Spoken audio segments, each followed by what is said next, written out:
কিয়ামতের আলামত দেখবেন, দেখাচ্ছি কিয়ামতের আলামত। এই দেখেন, কবরস্থানের ভিতরে মানুষ এসে জেনা করে।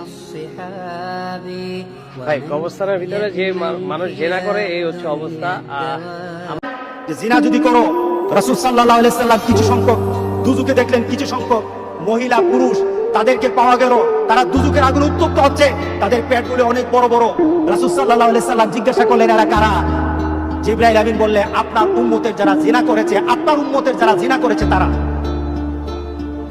রাসূল সাল্লাল্লাহু আলাইহি সাল্লাম দেখলেন, শাস্তির ব্যাপারে দেখলেন যে তাদেরকে দুজুকিদের জন্য সবচাইতে কষ্টের হবে।